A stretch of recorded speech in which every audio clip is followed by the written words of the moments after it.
Ega nkomeze kubashimira uburyo mukomeje kugenda mukunda ibiganiro byacu bya buri munsi tugenda tubagezaho uko bwije n'uko bukeye kuri Rwanda News 24. Kora subscribe, share ndetse na comment kugira ngo ujye uhora ubona ibiganiro tugenda tukugezaho. Aka kanya niki kiri kuvugwa, umuyobozi w'akarere ka Rubavu yahagaritswe ku mirimo ye.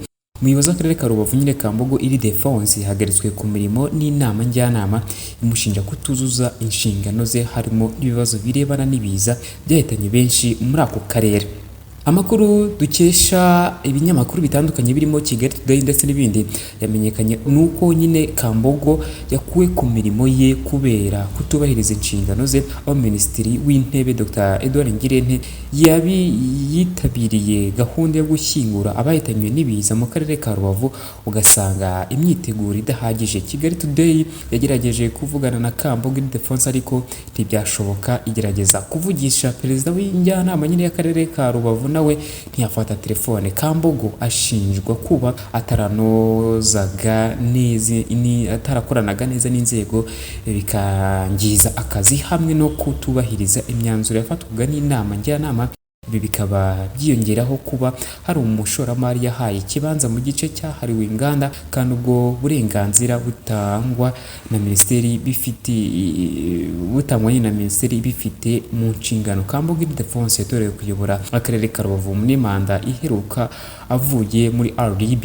Yari umuhanga mu bukerarugendo n'ishoramari ndetse akaba yari yarijeje nyine abatuye akarere ka Rubavu kuzamura iterambere ry'umujyi wa Gisenyi. Mu gihe gito amaze yashoboye kwihutisha ibikorwa remezo mu mujyi wa Gisenyi nk'imihanda n'isoko rya Rubavu rimaze imyaka 12 ritaruzura. Nguko ibya Kambogo Ildefonse uyoboraga akarere ka Rubavu ubu ngubu buhagaritswe ku mirimo ye. Gusa twagerageje kuvugana n'umunyamakuru wacu wa Rwanda News 24 ukorera muri kariya karere mu ntara y'Iburengerazuba muri rusange, agira byinshi agenda atuganiriza birimo impamvu nyamukuru ishobora kuba yatumye Kambogo Ildefonse yirukanwa mu nshingano yari afite zo kuyobora akarere ka Rubavu muri rusange, harimo izo kutumvikana n'ubuyobozi ndetse no kuvuga nyine abayobozi bayoborana ndetse n'ibijyanye n'ibiza byari bimaze igihe byibasiye intara y'Iburengerazuba muri nguko. Reka twumve uko yatangiye atubwira uko bimeze. Kambogo Ildefonse Meya w'akarere ka Rubavu yirukanwe ku buyobozi nyine bw'akarere. Hari impamvu zigeze zitangazwa zatumye yirukanwa?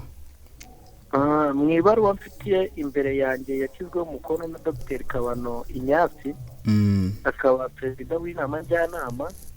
Ni ibaruwa ngufi cyane igira iti: hashingiwe ku itegeko nimero 065/2021 yo kuwa 9 kwezi akarere. None kuwa 3 Gicurasi 2023 inama njyanama y'akarere ka Rubavu yafashe umwanzuro wo kwirukana bwa Ildefonse Kambogo mu nshingano ze zo kuyobora akarere tariki 5 Gicurasi 2023 kubera kutuzuza inshingano ze uko bikwiriye. Ubwo ibaruwa nuko nguko irenshi irumvikana ko impamvu ari ukutuzuza inshingano ze uko bikwiriye. Yes. Kambogo yari amaze nk'igihe kingana iki ayoboye akarere ka Rubavu ku buryo dushobora kurebamo zimwe muri mu nshingano ze ashobora kuba atarubahirije uko byari biteganyijwe? Kambogo Ildefonse yatorewe kuyobora akarere ka Rubavu hari ku itariki 19 ukwezi kwa 11 2020 taramaraho n'indi atorewe kuyobora aka karere. Kuva yatorwa n'itangira inshingano ziwe zo kuyobora akarere nyuma y'uko yari avuye ikigo cy'igihugu gishinzwe guteza imbere ibijyanye n'ubukerarugendo RDB.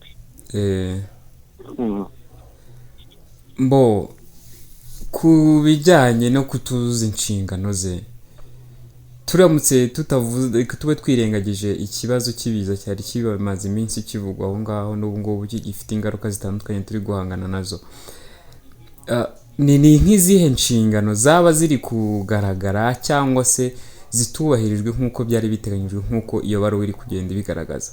Ntabwo bazirondoye ariko zishobora kuba zihari zivugwa aho ngaho by'umwihariko ahantu mukikije ako karere? iyo umuntu avuze ko atujuje inshingano ziwe mu buryo rumwe cyangwa ubundi, haba harimo parametere nyinshi cyane bagiye babireberamo. cyane cyane harimo ibibera intano wenda umuntu atabasha kugeraho, ariko amakuru nawe ukayumva, aho yagiye akunda gushinjwa kuba haba inama bakavuga ikintu runaka, ariko ejo bakabona yaciye ku ruhande we agasohora umwanzuro ubusanye na cya kintu. mbega harimo kutumvikana. yego. rero nk'umuntu ukorana n'abandi, ikintu gishobora kuba cyarabayeho, ashobora kuba yarageze mu kazi, yaje n'ubundi abo bakoranaga basanze, ariko kugira yumvikane nabo bakorere hamwe biba ikibazo. hahandi byageze ubwo wakemeraga balance, wavugisha vice meya umwe wenda akakubwira ati vugisha meya, kandi mu by'ukuri ibintu washakaga ari we byari biri mu nshingano, biri muri klasa yiwe kandi ubona abimekiriye.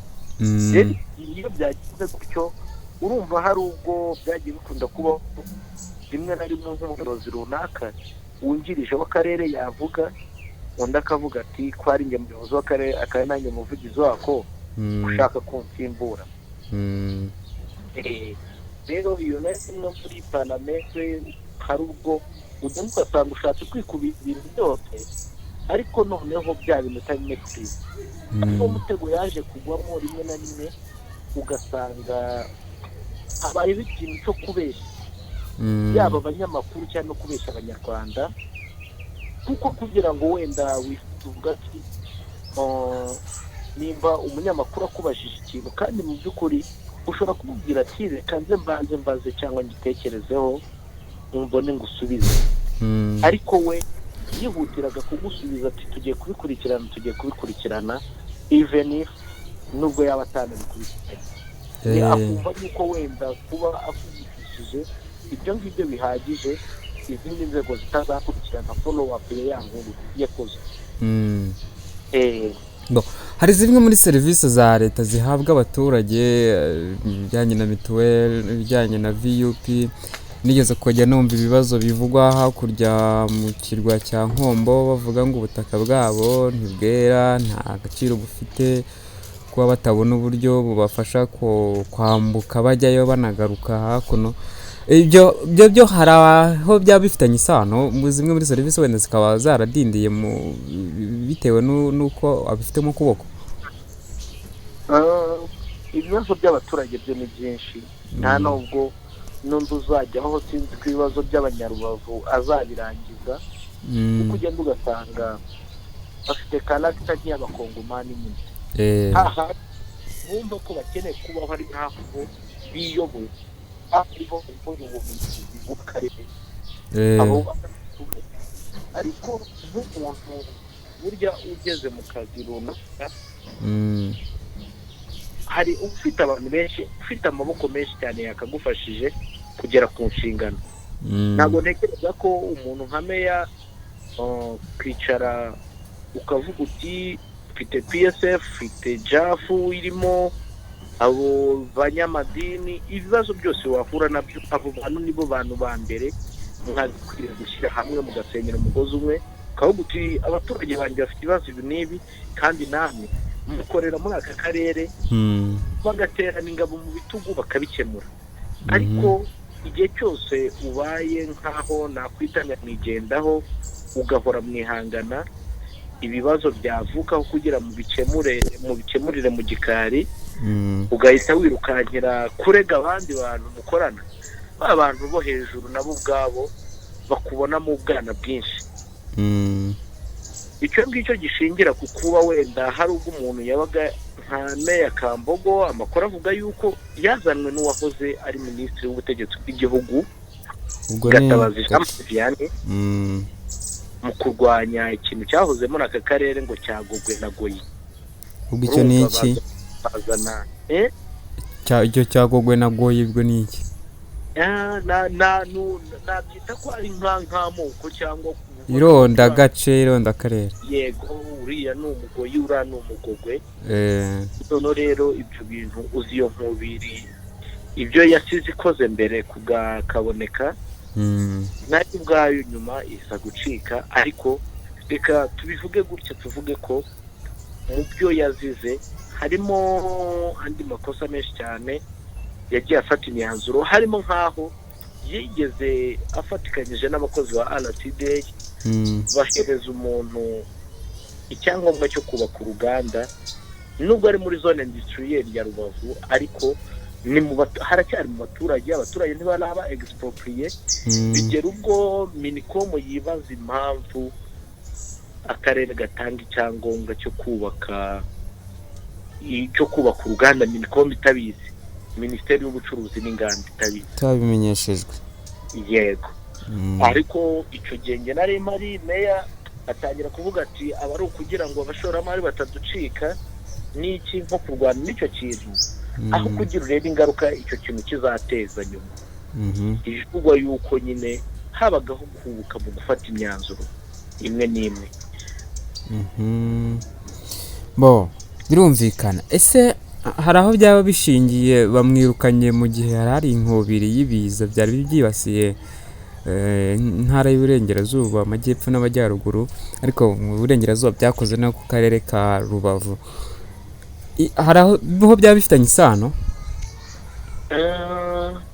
Isano ntabwo yabura muri bya bibazo by'inkurikirane. Wumvise mu bihe byashize dosiye aho akarere kahagarariwe n'umutetsi w'ikigo cy'ishuri muri gahunda yo kwibuka, twarabimenye, ni igisebo muri rusange.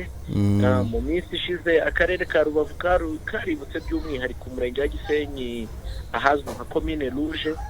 umuyobozi w'akarere ni umwe mu bahageze nyuma y'abashyitsi bakuru bagombaga kuza, barimo minisitiri wa Minubumwe, harimo abashyitsi barahamutanga, abasenateri, abadepite. yego kandi ikindi andi makuru avuga yuko ngo mu ijoro ryo kwibuka nabwo atari yabashije kuhagerera ku gihe.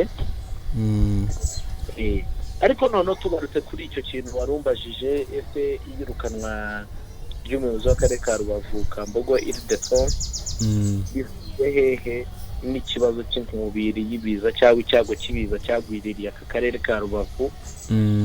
bifite aho bihuriye nyuma y'uko ni amakosa twakwita yuko yagiye yisubiramo mu buryo bumwe cyangwa ubundi. nyuma y'aya makosa menshi, wenda impamvu ririya kosa ryabaye imbarutso, urabizi neza yuko muri ruriya ruzinduko rw'umukuru rwa minisitiri w'intebe Primatire Dr Edouard Ngirente, nawe ari umwe mu baje gushyingura, batunguwe no kubona bagiye gushyingura abantu ababo batabashije gusezera. njyewe nari nahagurukanye n'imibiri yabo kuri morgue, nimba wibuka neza uribuka ko naguhaye n'amafoto. muri twarayikoze barabizi. yego twavanye kuri morgue tujya ahantu bari bagiye kubasezerera.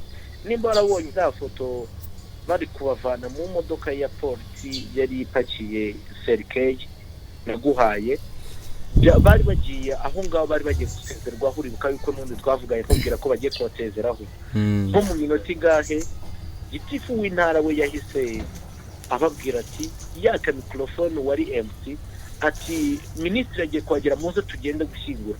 abantu batangira kuririra ku irimbi ko batasezeye ababo. ubwo ni ukuvuga ngo babakuye kuri muruga babajyana aho bashyingurwa babajyanye kubasezerera. bakigerayo gitifu w'intara ahita afata mikorofone ngo tugende, kubera puresha yande ya guverineri w'intara y'Uburengerazuba ndetse na meya bari aho bagombaga kwakirira minisitiri bazana ku irimbi. rero biba ikibazo gikomeye cyane. minisitiri abonye abantu bari kuririra ku irimbi ngo ntibabashe gusezera ababo, birangira na coordination y'aho ku irimbi General Jean Bosco Kazura, umugabo w'ingabo z'u Rwanda, ari nk'aho ari we uri gukurikirana ibyo bintu. niwe byageze n'aho serikezi zari zagejejwe mu mva mo hasi, akabwira umuntu yakumva umuntu ari kurira ati ntabwo nabashe gusezera ku wanjye, bakaza bakabanza bagafungura serike akareba ko uwo muntu urimo ari uwe, kuko habayemo no kuvuganya imisaraba kubera yuko kuri serikeye ntabwo zanditseho amazina y'abantu, kandi gushyingura abantu 13 urumva muri gupakira mu modoka muvanamo barahagejeje ku irimbi bashyiraho imisaraba hejuru kandi itatumema uteye utavuze ngo uyu n'uyu yego. Rero umuntu akagenda rimwe na rimwe agasanga agiye gushyingura umuntu utari uwe, kubera ko icyaha ntabasha gusezera basezerera aho ngaho ku irimbi. Bitwa yuko kubona minisitiri w'intebe kuba yaje ahantu weho nka meya utari gukoordinatinga ibintu, icyo gihe babyita nko kugenda bigura intege cyangwa ibintu ukabiharira abandi bantu cyangwa nk'aho hari abandi bantu bari gukorera. Ni ikintu cyakoze ku mitima ya benshi kubona umugaba w'ingabo z'u Rwanda Jean Bosco Kazura ari we uri coordinating ibyo bintu, kandi ntiyari ahari wenyine, n'umuyobozi mukuru wa polisi yari ahari, n'abandi bantu benshi, n'abandi ba minisitiri benshi bari bahari.